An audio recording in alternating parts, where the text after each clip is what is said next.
Welcome to another episode of One-on-One with Sam. I am super excited to have my next guest on, actually the first male guest of my cast that we've had on, in Matthew Berry. Thank you so much for taking the time. My pleasure. I'm excited to break through the glass ceiling that has long hurt males in the fantasy football industry. Yeah. I know, Good for you. Good yeah. for you. Honestly, I mean, as you and I, Sam, have talked privately about, we need more women in fantasy football. We need more women analysts. We need more women podcasters and video hosts and writers and analysts. We just, it's a industry, unfortunately, at the moment, dominated by men. And so I'm a big encourager of diversity. So congratulations on all your success so far. Thrilled to join. Thank you so much. Yeah, I've been very, very lucky in the women that I've gotten to have on. I did an all-women podcast last month, and it was like five-hour long podcast where we had a bunch of streaming guests, and it was super fun. But I'm just super excited to finally have you on. You've signed the trophy that my league has that I won this past year. Yeah, you did. Yeah, you did. Yeah, I did with our boy Aaron Jones and Josh Jacobs, just nice. bringing it for me home. So I was super excited to take that home and take the Berry home. I love it. That's what it's called? Oh, that's fantastic. Yeah, that's what I'm calling it. So that's fine. But how are you handling quarantine? I know that obviously football news has been fast and then slow. So how are you just navigating these crazy waters that we're in? Yeah, it's a challenge. Look, they're all quiet. I'm in a quiet room here, but listen, I got a wife, 5 kids, and a dog all in the same house with me. So we're a little stir crazy. And by a little, I mean a lot. But, listen, and my wife has learned very quickly that whatever we pay second grade teachers, it's not enough because it's a handful with both of my daughters. Having said all that, we're definitely a little stir crazy. But truthfully, listen, everyone's healthy. I still have a job. So in the grand scheme of things, I feel very, very blessed and lucky given what everyone else is going through. Fingers crossed, hanging tough like we all are. Absolutely. I mean, I'm also very lucky myself. I still am working. I'm working from home. I did. Hopefully my boss doesn't listen to this later. I took the time off just so I could talk to you, but Perfect. That's okay. I clocked out. I did clock out. I'm not on the clock. Good. And talking football, which is definitely a no-no. But just wanted to jump really quickly into, the fun stuff that we have to talk about, which is obviously we just had the draft. The big player that was going to be taken first off the board was Joe Burrow, landed right where we all thought he would. And I just want to know your take on the Burrow effect that will be unfurled upon the NFL next season. Just where you like to see him going in drafts. I've done a few too many drafts already in the past 2 weeks. I'm still in 3 live drafts right now that are slow drafts. And I took Burrow, I think probably too early, but I stacked him with Breeze in a 2 QB superflex. So I'm hoping that was a good combo. Yeah, listen, I think first off, I think this year more than ever, the quarterback position is really deep. But we've seen a number of quarterbacks that have gone number 1 overall. Okay, so not just, and they're very different players, right? But you think about the last quarterbacks that went number 1 overall, whether it's Kyler Murray, you think about Andrew Luck, Cam Newton, Jared Goff.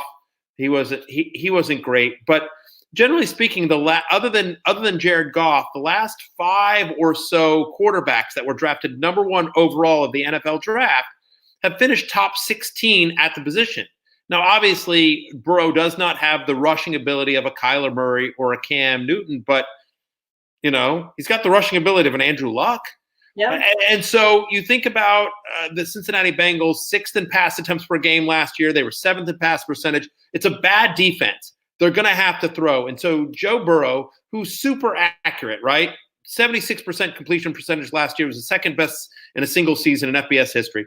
So Joe Burrow, who's super accurate, and he's got, at least at the moment, a healthy A.J. Green, Tyler Boyd, a nice pass-catching running back out of the backfield in Joe Mixon, T. Higgins, who I thought was a really nice grab by the Bengals later in the draft.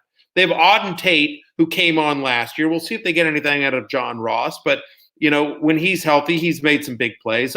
Honestly, it's a better team than you would think given that they picked number 1 overall. And so I think it's actually a fantasy-friendly environment for Joe Burrow to go into, given the pass catchers he have, the fact that they're going to be throwing quite a bit. I don't think it's always going to be pretty, but as a late-round flyer, Sam, as a second quarterback in a 2 QB league, look, we know he's going to play every game. Yeah. We know he's going to start. So I like the call. That's what I think from Joe Burrow. I think it's some up and down, but I think for standard 10 or 12-team leagues, 1 quarterback leagues, I think you'll see Burrow as a viable streamer late in the year. Once we get under him, I think he'll be somebody that you consider when bye weeks and injuries happen. Sure. And I mean, I'm sure that there's concern, and everyone's been talking about, no one's actually allowed to practice together to build that rapport. So I kind of am excited about the idea of him building that rapport early with someone like T. Higgins, who's also a rookie. So Sure. Someone who probably also gets the pace that Joe is also used to. So I'm kind of bummed because I have Auden Tate in a dynasty league, and I felt like he was going to be a good plug-in with Burrow. And then they got Higgins, and I was like, well, I guess that just left. Yeah, I have Auden Tate in a dynasty league as well. But, listen, I don't think all is lost there. A.J. Green's 31 years old, and he's on a franchise tag. So it may not be Auden Tate's year this year, although, again, if something happens to A.J. Green, which is always a possibility, it could be. Sure. But I think long-term, they like what they found in Tate. Yeah, absolutely. And I think that just his size is just really exciting to me, to have a quarterback that has someone that can get deep in the red zone and just be that big target. I feel like it's never a bad thing to have, especially for a rookie quarterback. 100%. And then I'm excited too about the options that Joe Mixon might be able to have this year, just with opening up those receivers. Sure. I mean, listen, Joe Mixon had a really good year last year, given everything. Horrible offensive line. The fact that they wouldn't commit to him early was super weird. They weren't giving him a lot of run, and then Andy Dalton came back as the starting quarterback, and suddenly they featured him as a bell cow again, and he finished the year really strong. And I believe off the top of my head, I want to say from week 8 on, he was running back 8 in points per game off the top of my head. I might not be right about that, but I know from the second half of the season, he was a top 10 fantasy running back. I want to say running back 8. Someone can double check me on that. But so really, really strong there, an average almost 20 touches a game. And now you have, we expect their offensive line to be better. We obviously expect their offense to be better. There's more weapons. Teams can't load the box the way they could last year. I agree with you. I think Joe Mixon's actually being undervalued in fantasy at the moment. I have him as a top 10 running back. Nice. And I love that you say that they had commitment issues with him. I feel like a lot of teams have commitment issues with their running backs. And as someone that deals with commitment issues myself, I can empathize, but also I want to get over the hump. I want to know, so you deal with commitment issues. Do you deal with commitment issues from your side, meaning you have trouble committing to somebody, or do you feel people have trouble committing to you? Where are we going with that? I have them on both sides of the fence. Interesting. 100% both sides. It's always a 50-50. I mean, there's a couple reasons I'm single, but a couple that I just don't get. All right. But fair enough. I'll see what I can do. Listen, I'll wingman for you. Listen, anyone that's too scared to slide into Sam's DMs but is interested, slide into my DMs and I'll try to hook you up. I'll see if there's interest. I appreciate that on Ms. Holt's part. I appreciate that. I can take any help I can get on my team in that sense. But since we're talking a little bit about running backs, let's go back to actual football. So I feel like there was a couple running backs last year that were veterans, not veterans, but they were new, and they came on the scene really strong. In Marlon Mack and Devin Singletary, they got people excited. They finally had some they were moving along. Yeah. And then Marlon Mack got paired with Jonathan Taylor, and you got Devin Singletary paired with Zack Moss. Now, I feel like that definitely tanks their value compared to other running backs that also got rookies. I feel like Aaron Jones is still going to be the number 1 guy until A.J. Dillon takes away his job. But I feel like these are players that could immediately eat into their carries. How do you feel about that?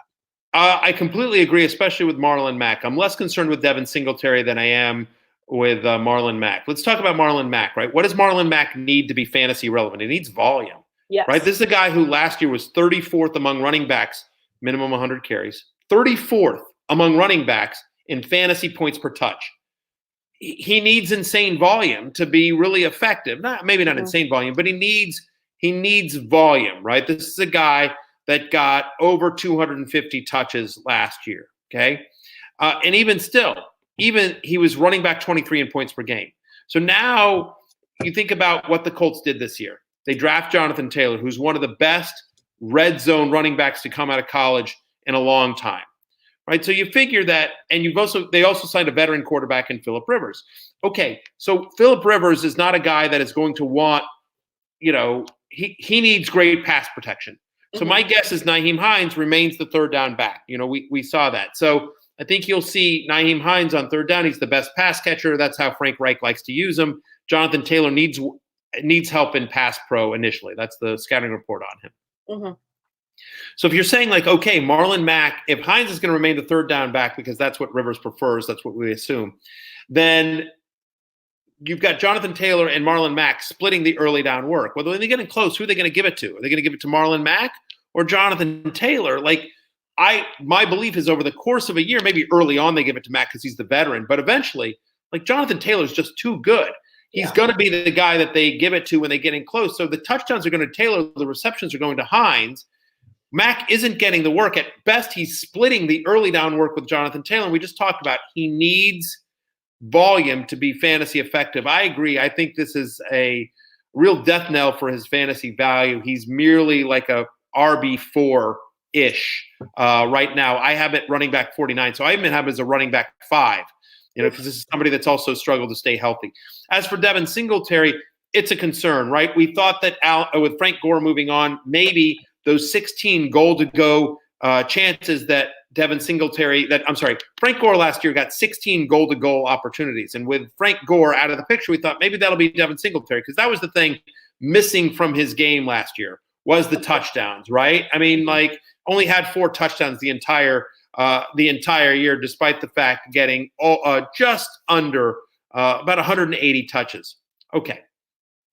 Then they bring in Zack Moss. And Zack Moss is a nice little player. He is tough to bring down. And so, but does Zack Moss, here the question for me, Sam, isn't necessarily Devin Singletary. Listen, it hurts him somewhat because now we thought this was going to be the Devin Singletary show, and now there's another guy that's going to take, every third series and may vulture some goal line work. But I think this also is a hurt to Josh Allen. Remember, Josh Allen actually had the majority of rushing touchdowns for the Buffalo Bills last year. Mm-hmm. And so he's somebody who likes to keep it when they get in close. And so if they have a viable guy, I mean, listen, give it to Singletary, but Gore wasn't particularly effective in close last year. Mm-hmm. But now they have a kid like Zack Moss, and maybe once he earns a little bit of trust, maybe this hurts. So I think Devin Singletary is still the running back in Buffalo you want to own, you want to manage, have on your team. And I think Marlon Mack is no longer that guy. So I think it hurts Mack certainly much more than Devin Singletary. But the Devin Singletary breakout that we were expecting this year may not happen due to the acquisition of Zack Moss. Yeah, it's no longer the one-man show. Now he's got to, fight for lines, so to say, as he's got a supporting cast member that's just joined him, which is a huge bummer. But it'll be interesting to see if Josh Allen can keep up the rushing touchdowns he's had, because that's a big part of his fantasy value. So it's a little bit of a concern for Josh Allen as well. Absolutely. That's a great point. I mean, I think that, you too easily forget about our mobile quarterbacks and why we love them. Well, if you don't need him to run, why are you going to have him run? Excellent point. Excellent point, Sam. Thank you. Let's keep going on the rookies, though. And I just wanted to touch quickly on rookie favorites for 2020. I feel like there's so many that had amazing landing spots just across the board. Obviously, Ruggs to Las Vegas. No surprise, they took a fast guy. Lamb to Dallas. Higgins to Cincinnati. Higgs. And then Judy to Denver. Ayuk to San Francisco. Is there a favorite amongst just the rookie wide receivers that went in a landing spot that you're particularly excited about? Yeah, I mean, particularly excited about for redraft leagues, I would say no. The rookie wide receiver I have ranked the highest, and I don't have any of these guys, inside my top 35. But the one I have ranked the highest is Ruggs in Vegas. I think there's more opportunity there. I know they've got Darren Waller, Tyrell Williams, but they need that speed element. And so I think they'll be creative with Ruggs and try to get him the ball. So I like Ruggs, and I think Lamb is really interesting in Dallas. I mean, there were weeks where Amari Cooper, Michael Prescott. There was weeks. Yeah, exactly. There were weeks that Amari Cooper, Michael Gallup, and Randall Cobb last year were all top 30 wide receivers, and so CeeDee Lamb is, I think, going to be better than Randall Cobb, and Amari Cooper has struggled with injuries. Obviously, Gallup missed a few games last year as well. CeeDee Lamb is somebody that I think in what should be an explosive Dallas offense is somebody who, over the second half of the season, could make some noise. I also like Higgins a lot, as we talked about. We talked about Burrow and A.J. Green. Like, there's opportunity in Cincinnati. So I think those guys are sort of interesting. The other guys, I think we know the talent, but will the opportunity present itself? Like Jerry Jeudy, he's opposite Sutton. It's a run-first offense in Denver. Ayuk in San Francisco, again, run-first offense. They've got Kittle, and they've got Deebo Samuel, and and Jalen Reagor, and in Philadelphia, again, like, we'll see what happens with Alshon Jeffrey. They've got the 2 tight ends. They traded for Marquise Goodwin. Deshaun Jackson is currently healthy. So there's a lot of mouths to feed in Philadelphia. But we're counting right now Antonio Gibson of my Washington Redskins as a running back, but he's going to play some wide receiver as well. He's somebody that I think is very interesting, and that's not the homer in me talking. There's going to be a lot of opportunity in Washington, and I think both Antonios, Antonio Gibson and Antonio Gandy Golden, both are going to have some opportunity in what should be a pass-first Redskins offense. Absolutely. And I think that also, I mean, I'm trying to have tempered expectations on these rookies, again, because they're not going to get that time to build rapport with their quarterbacks. They're just not going to have the time to practice with the team. I feel like normally you kind of look out for a breakout player, breakout rookie around week 4 or 5. I feel like that's not going to happen till like 8 this year. Potentially. I mean, there's one guy that I forgot to mention, just trying to whip through all of them, and that's Justin Jefferson in Minnesota. He'll be the number 2 opposite Adam Thielen. So there's real opportunity for him. We've heard, speaking of the Colts, we've heard Frank Reich talk up Michael Pittman as well. He's going to play the X. So we'll see what happens there with Rivers, although Rivers does love his tight end. You've got T.Y. Hilton there. They're expecting big things out of Paris Campbell, the rookie from last year who struggled with injuries. So I agree with you. It's a very talented crop of wide receivers. It's one of the deepest classes we've ever seen. There will be some of these guys that emerge. There's no question. It's hard to say which one of them, and I wouldn't want to go into a draft counting on any of them as a starter. I would just want to have a couple of flyers of guys I like. But in terms of opportunity, with only Adam Thielen established in Minnesota, despite the fact that it's a run-first offense and the fact that, Thielen did struggle with injuries last year, Justin Jefferson is somebody that could be, pretty interesting at some point this season as well. Yeah, a clearer path to starting. That makes total sense. I mean, for me, I think I'm most excited about CeeDee Lamb just because he's such a physical player, and you're just sure. I mean, just at the combine, just seeing him move, like, it's hard to just not get, giddy and excited about just the way he moves, and imagining, him catching those passes from Prescott, a la the hip flex, and then getting a couple of those. And plus, I think I just forgot how much volume that Prescott had last season. He had 4,900 yards. I don't know why I just discounted him so many times, but I'm looking through his stats. I'm like, damn, he threw a lot. He was the second best quarterback in fantasy. He was QB2 in fantasy last year. Everyone's just like, I put out my rankings and I had Dak Prescott at QB3, and everyone's just like, why do you have Dak so high? Where's Russell Wilson? Where's Deshaun Watson? Give me Kyler over Dak. And I'm like, yeah, what? Especially like, again, he was QB2 last year in terms of total points, QB3 on a points per game basis. And that was with Randall Cobb, with a ghost of Randall Cobb, and Jason Witten, and Michael Gallup missing a few games. Like, I don't know, Dak at 3 for me. No, I think that makes total sense, and I don't know what I was thinking and just discounting him so quickly. I will learn my lesson. That's there you go. To wrap this up real quick and just button it up with quarantine, is there anything that you've found solace in quarantine? Is there a show that you've been binge watching or something you've been routine?